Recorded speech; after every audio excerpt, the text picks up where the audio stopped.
Kam ardhur në servis aksion dhe në këtë video do t'ju tregoj pse makina ime ka harxhuar vaj.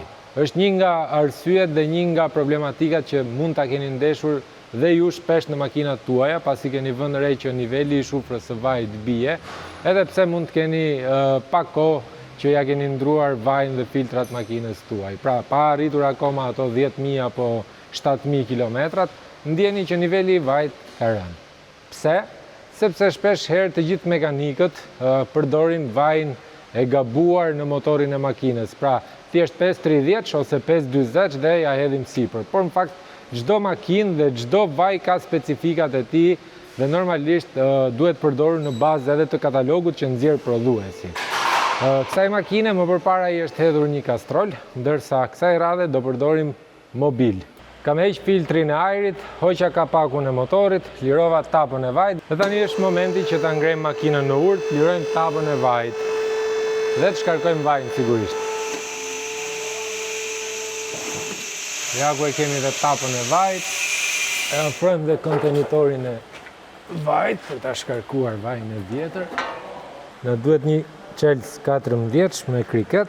Unë këto shërbime makinës ja kam bërë duke e ngritur një qik me krik në ambjente shtëpie, në mjete rrethanore. Opa! E lem vajin shkarkoj deri në pikën e fundit dhe ndërkohë e mira është që tapës së vajit të ndryshojmë edhe rondelen, sepse po ta shohim, rondelja e vjetër është shtypur, është bërë pet, dhe ja i vendosa një rondele të re, për të qenë më të sigurt që makina mos ketë rrjedhje vaji gjatë kohës. E mira është që këtë rondelen me ndru sa herë që ndroni vajin, se nuk është se kushton shumë. E vendosim tapën e vajit përsëri. Ndërsa te goma e pasagjerit kemi dhe filtrin e vajit. Mund të hiqet edhe në kushte shtëpie. Po kur ke mjetet e nevojshme, është edhe akoma më mirë. Edhe këtu ka pak vaj. Është shumë e rëndësishme që të përdoren filtra origjinal dhe filtra shumë cilësor, sepse nëse përdor filtra të cilësive të ndryshme, nuk ke bërë vaj filtra. Zëre se si ke ndruar vajin fare. Ja ku e kemi edhe filtrin e ri të vajit.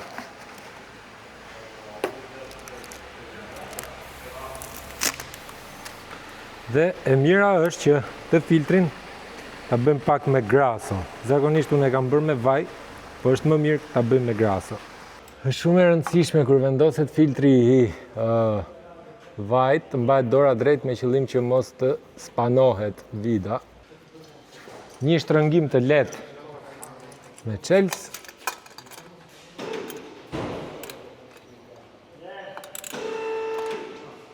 Pasi kemi heq vajin e vjetër, vendosëm filtrin e vajit, tani e ulim makinën me qëllim që t'i hedhim vajin e ri.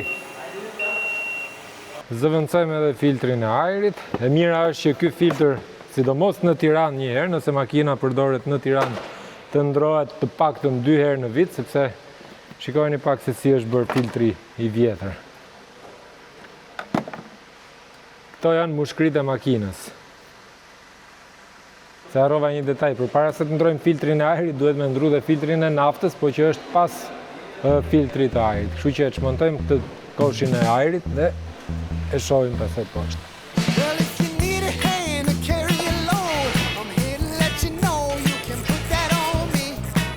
Zakonisht ustallarët i nxjerrin nga i vit tepër.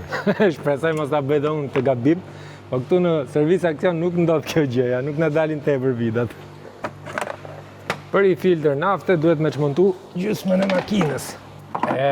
Shpesh herë ne i themi ustallarëve çka ka me bë vaj filtra, po si u bona. Pjesa më e vështirë tek ndrimi vaj filtrave te makina ime, Nissan Murano 2.5 nafte, është zëvendësimi ose ndrimi i filtrit naftës.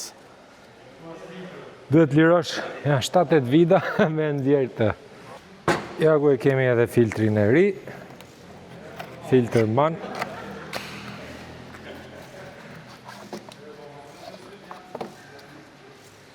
Ja njësoj.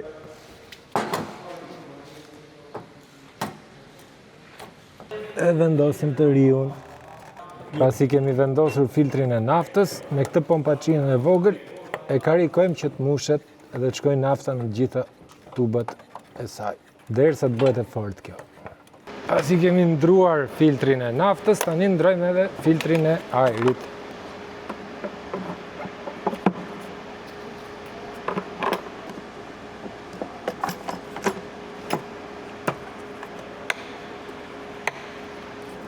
Ka klapat e veta, nuk ju lë të gaboni.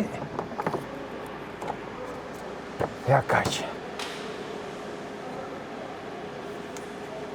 Tu kishim videon pak më të shkurtër.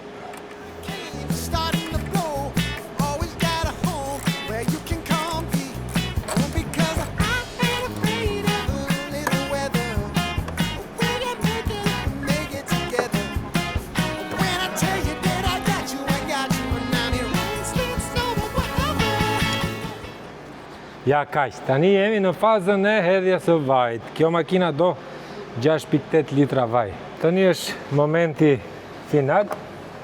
Ju thash që makina merr 6.8 litra vaj, por ne kemi 7 litra vaj mobil dhe do t'i hedhim fillimisht 6 litra, do ta ndezim makinën, do ta lëm pak minuta të ndezur e fikim, edhe pastaj bëjmë një matje, sepse është matja më e mirë që mund t'i bëhet niveli të vajit. Për shkak se edhe filtri i vajit është i ri edhe ai thith rreth 100 ml vaj.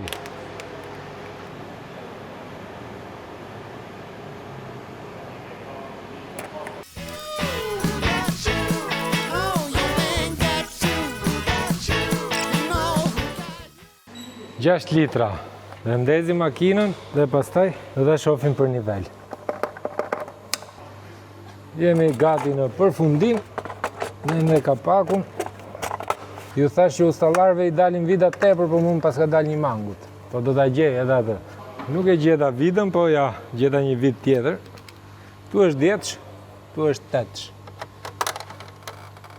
Po punën njësoj e bë. Thjesht do mbajnë kapakun. Lagu e mbaruam, praktikisht ne e pompuam më përpara këtë pompën manuale, pra nuk është si modelet e tjera që futesh makinë, hap kuadrin, sa ti shkoj nafta filtrit naftës, pike kuadrin, hape prap, pra kjo thjesht e pompon një çik sa të bëhet e fortë, futesh brenda në makinë dhe ndez direkt.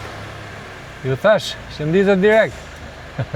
Do ta lëm pak minuta të ndezur, e fikim dhe masim nivelin e vajit. E lam 1 minutë të ndezur, e lejm 1 minutë pushoj dhe pastaj masim direkt nivelin e vajit. Pasi e kemi lënë 1 minutë pushoj, e nxjerrim shufrën e vajit direkt, e pastrojmë një herë, sepse ndoshta ka pasur edhe papastërti nga vaji tjetër, dhe e fusim direkt, e zhysim deri në fund, e nxjerrim me një herë dhe e mbajmë në 90 gradë për të parë nivelin e vajit. Sigurisht që është në mes dhe do, ndoshta gjysmë litri. Do t'i shtojmë edhe 700 ml vaj, sepse e thash që makina merr 6.7, 6.8. Në varësi edhe të filtrit të vajit. Kemi hedh gati 750. E masim përsëri, nuk kemi nevojë që ta ndezim prap makinën. Po, tani besoj se jemi në rregull.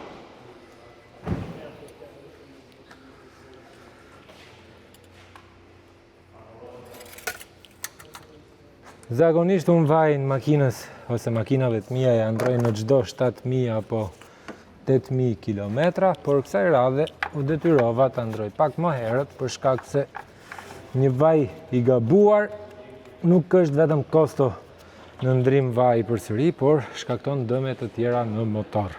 Prit motorin, makina nuk punon siç duhet, konsumon më shumë dhe kostot sigurisht që shkojnë 2, 3, 4, 5 fish. Bashkë shihemi në videon e ardhshme, në gjithçka rreth makinave dhe mos harroni të bëni like dhe subscribe dhe nëse keni nevojë për të marrë një servis dhe një shërbim të kualifikuar dhe profesional, ju tashmë e dini që Servis Aksion është ndër më të mirët.